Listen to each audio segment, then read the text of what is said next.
Hi again, and in the previous lecture we built this graphical user interface with Tkinter, but the problem is this does nothing for now. So we press this, but it doesn't do anything.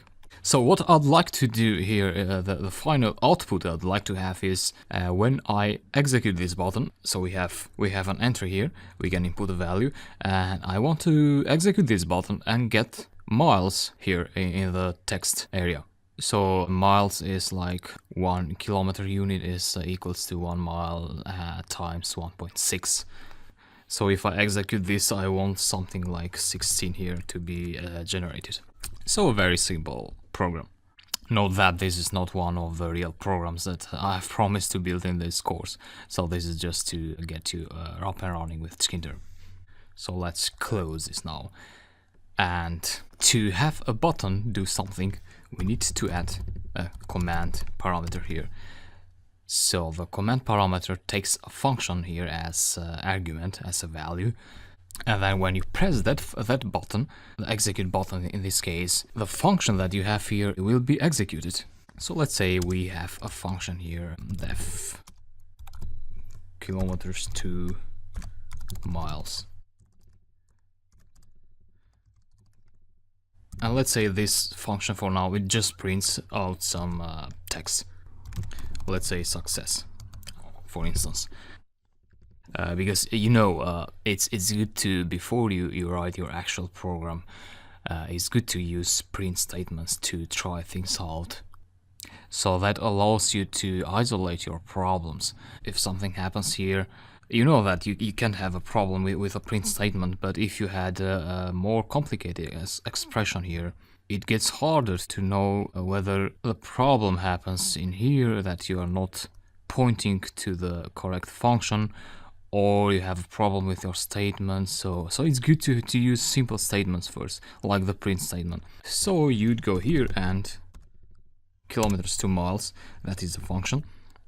And one thing you should keep in mind is that you don't pass brackets here. So this is not a usual function call. You are just referencing to the function here and let Python take care of the rest.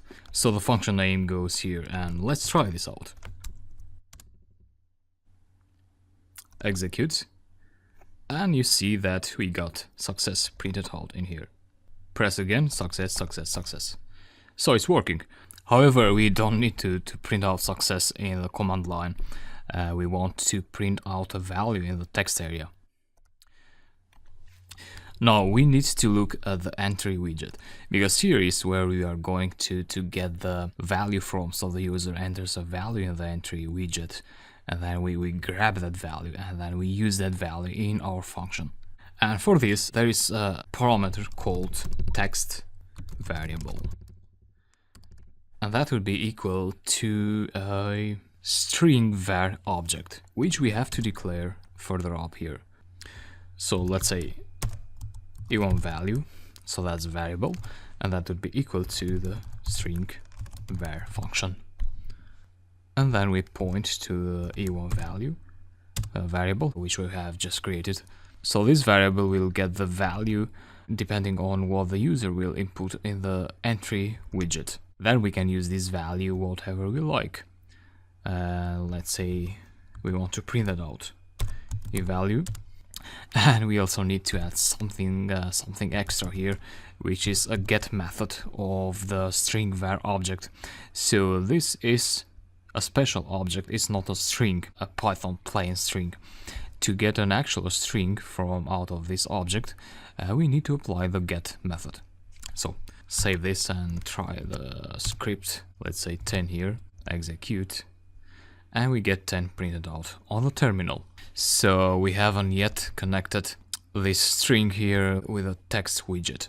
So let's do just that here. The idea here is that we need to insert a value to the text widget. And to do that, the text widget has a method called insert. So you need to refer to the text widget that you want. So T1 is our text object, and then apply the insert method. And the method gets an argument first, which is a place where you want to insert the text. let's say we want to insert at the end of the text widget.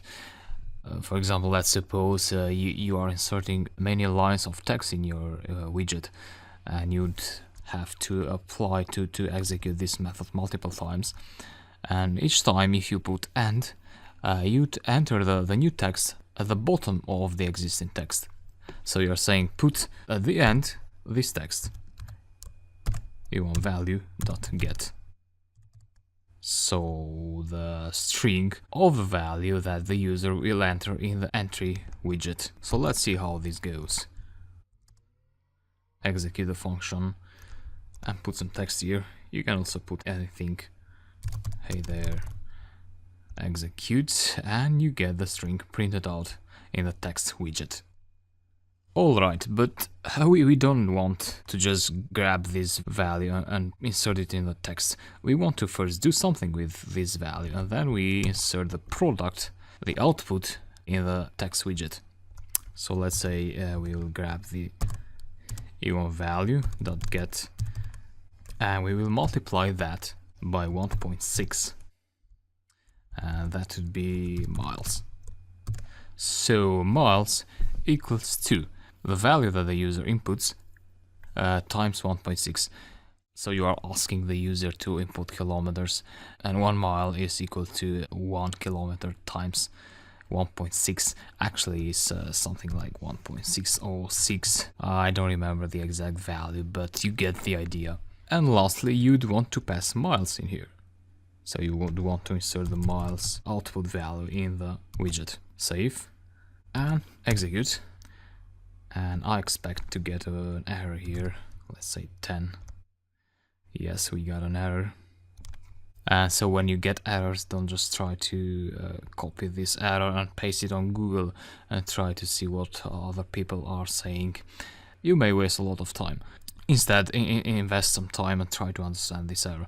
So what this is saying, it says type error can't multiply a sequence by non-integer of type float. So a sequence can be a list, can be a string, a tuple, etc. And Python is trying to multiply a sequence with a non-integer, which is a float. So a float here is the 1.6 number, and Python is trying to multiply 1.6 with a sequence, with this here.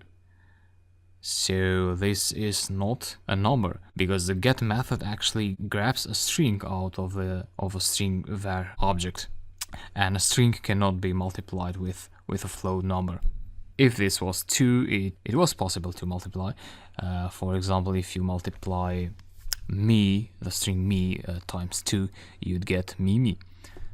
So, but you cannot multiply me by 1.6 because it doesn't make any sense. Anyway, so the solution to this is you want to convert the value that the user inputs to a float. And you do that by adding the float function. So watch out for the brackets here. You see there is an underline under the bracket, and you have an underline here. So this means this bracket closes in here. So everything looks fine. Save and execute again. 10 and execute.